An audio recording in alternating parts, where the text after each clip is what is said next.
Data engineering is the foundation that makes everything else possible.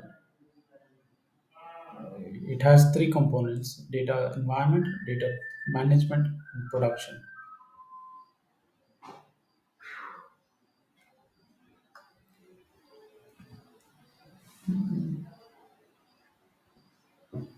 This includes the software, hardware for servers to store the data, and the ETL processes, the extract, transform, and load processes.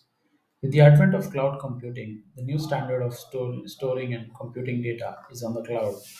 Data engineering today is essentially software engineering with data flow as a primary focus.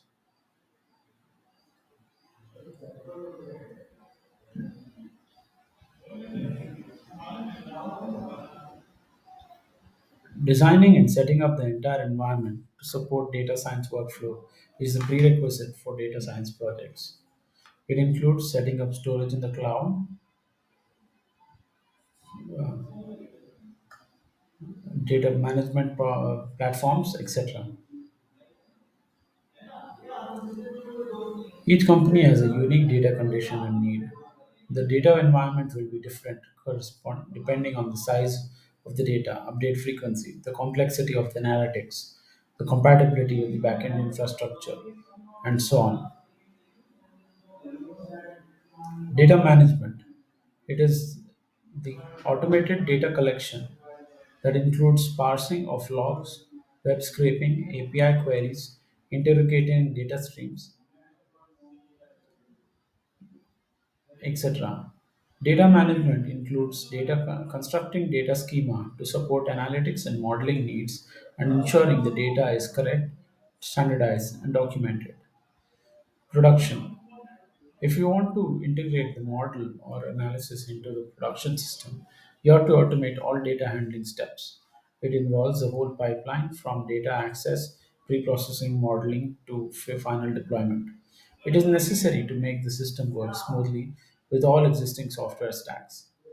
So it requires monitoring the system with some robust measures such as rigorous error handling, fault tolerance, graceful degradation to make sure the system is running smoothly and users are happy.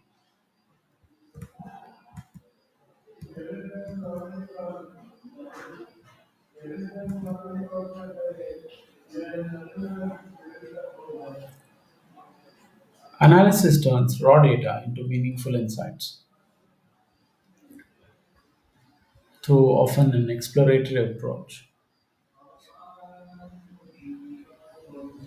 To excel as an analyst, one must possess a solid understanding of the relevant domain, perform exploratory data analysis efficiently, and be able to communicate findings through compelling storytelling.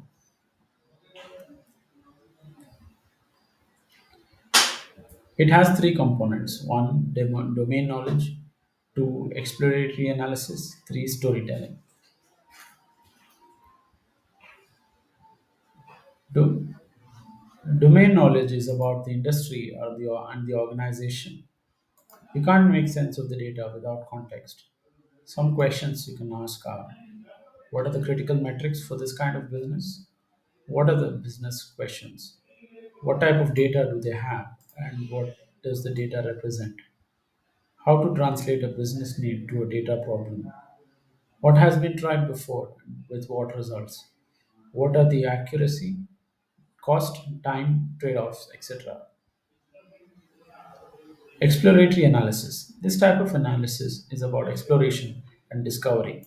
Rigorous conclusions are not the primary driver, which means the goal is to get insights driven by correlation, not causation.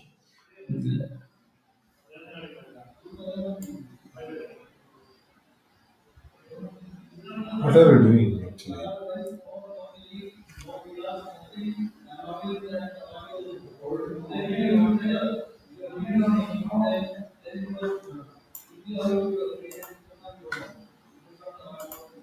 You don't need to write production level robust codes to perform well in this role. Storytelling. Storytelling with data is critical to deliver insights and drive better decision making. It is the art of telling people what the numbers signify.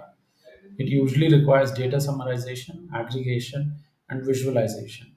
It is crucial to understanding the following questions before you begin the path of creating a data story. Who is your audience? What do you want your audience to know or do? How can you use data to help make your point? A business friendly report or an interactive dashboard is typically the outcome of the analysis.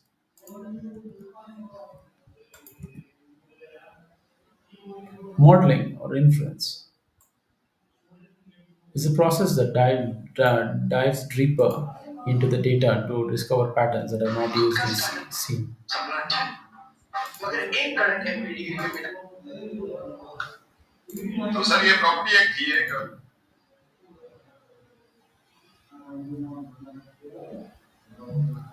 This track mainly focuses on three problems: prediction, explanation, and causal inference.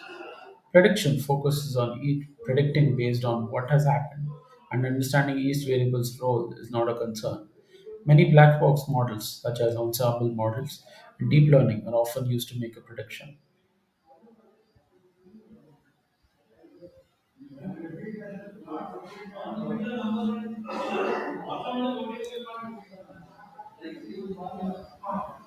The next level of the ladder, intervention, requires model interpretability. Questions on this level involve not just seeing but also changing. The question patterns like what happens if I do? For example, product managers often need to prioritize a list of features by user preference. They need to know what happens if you build a feature A instead of B. Choice modeling is the standard method for this problem, which allows you to explain the drivers behind users' decisions on using product or purchasing a product.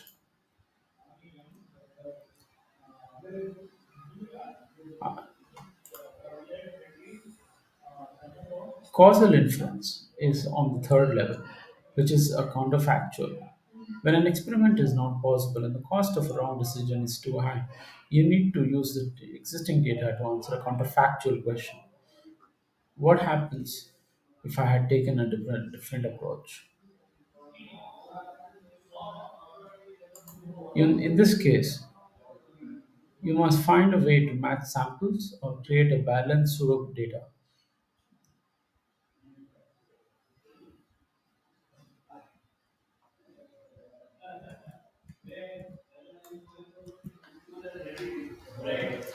But Fenakla,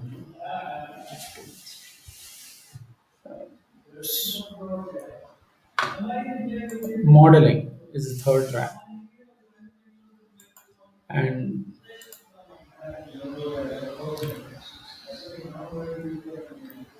supervised learning. In supervised learning, each sample corresponds to a response measurement. There are two flavors of supervised learning: regression and classification. In regression, the response is a real number, such as the total net sales in 2017 for a company or the yield of wheat for next year for a state. The goal of regression is to approximate the response measurement. In classification, the response is a class label such as the dichotomous response of yes or no. The response can also have more than two categories, such as four segments of customers.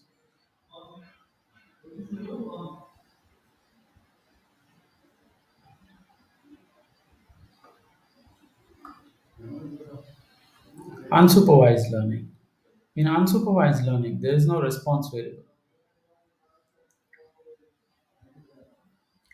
There are many methods in unsupervised learning, including clustering, pattern recognition, factor analysis, principal component regression, etc. Customized model development. In most cases, after a business problem is fully translated into a data science problem, a data scientist needs to use out of the box algorithms to solve the problems with the right data. But in some situations, there isn't enough data to use any machine learning model, or the question doesn't neatly fit in the specifications of existing tools. or the model needs to incorporate some prior domain knowledge. A data scientist may need to develop new models to accommodate the subtleties of the problems at hand.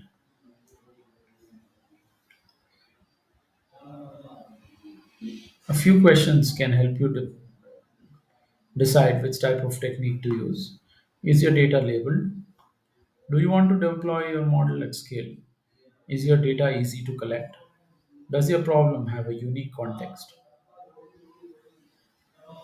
No matter what role you hold in data science team, you will have to do some data cleaning, which tends to be the least enjoyable part of anyone's job. Data preprocessing is the process of converting raw data into clean data.